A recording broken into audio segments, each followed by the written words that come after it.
Hey guys, this is Killrob speaking, and today I finally come to you with an update after our long being away in New Zealand of all places and doing a road trip with the Smoking Tire guys, which was absolutely awesome, and the movies will be stunning, needless to say.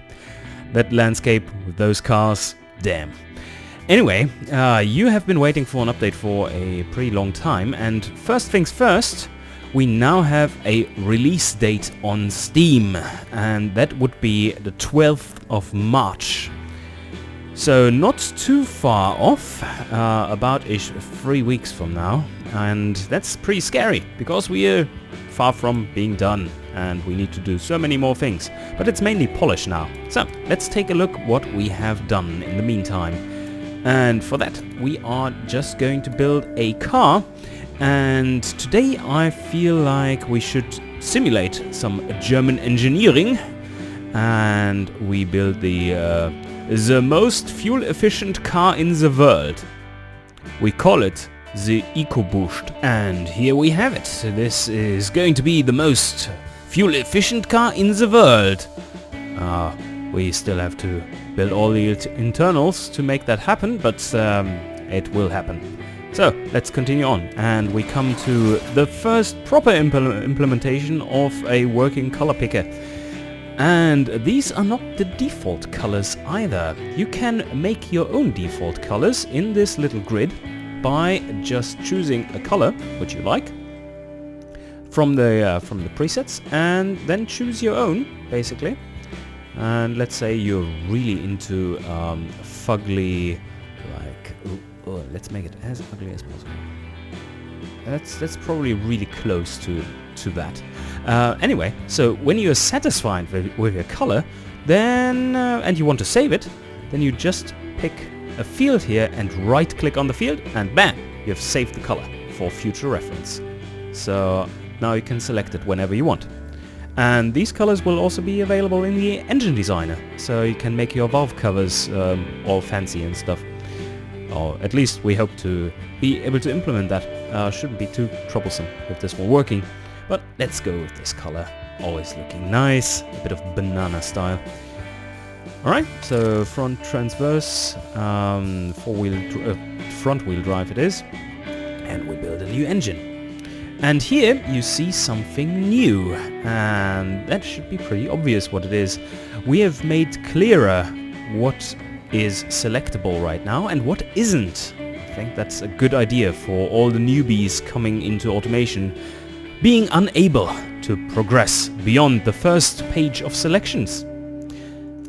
So now whenever you select something, you see exactly what unlocks for your next selection, and that should be really helpful. Another little interesting thing is that you now, with this new family bore and stroke system, like the family has a maximum of 50-50, but then you are allowed in a range to go below that. You can actually make smaller engines in this version than you could ever before. This inline 4 now has, let's see, 270 cc. That is pretty small. Previously, the smallest engine was something like 400 cc, as you can see here. And this one I will be making a, let's say, 300 cc engine. As this engine is all about the EcoBoost, as you know, we have set it up such that we reach something like 180 grams per kilowatt hour in efficiency, which is amazing. But it's only going to do that at this specific point. So what we now have to watch is that we gear the car such that it is cruising at about 4,000 RPM. Considering the engine is so tiny, that probably won't feel too bad though. And otherwise, I think the setup is pretty good. As it turned out, the game didn't quite like that engine and it crashed. So here we are in a new version of automation, and what has changed since then is clearly visible here. We do have, well, there were more than this change, but we now clearly see the indication that your engine size is 300 cc down here. Considering that the fuel economy of the car will be the most important aspect of it, the gearing will be left until later, I think, because the aerodynamics changed the gearing so much and all the other components as well, and we really want to have the helping figures of a finished car, like the left-hand panel, which will pop up once the car is done, in order to fine-tune the gear ratios such that it all fits together. And also we have chosen pretty tiny wheels.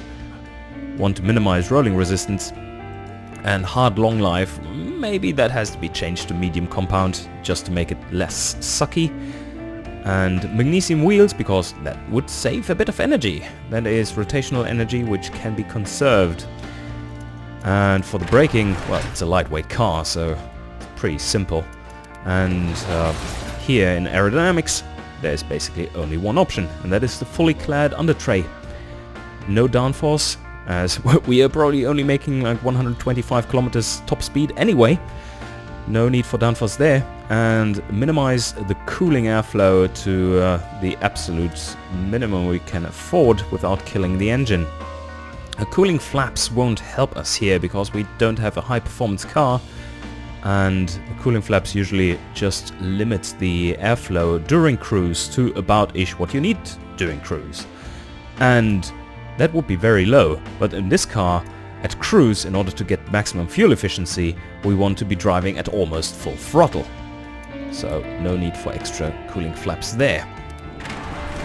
The interior, of course, is important as well. If you want to save fuel, you definitely should not have an air conditioning or any other luxury items in there. And if you sit on anything else but a little hard bench, that is probably too much weight too. Entertainment, well, you can always look out of the window. And for driver assists, well, this thing is not going anywhere fast anyway. So let's just say we only need anti-lock braking and traction. No traction control. We have 18 kilowatts of power. Here you see another change we've made. A bit of a revamp of the suspension matrix.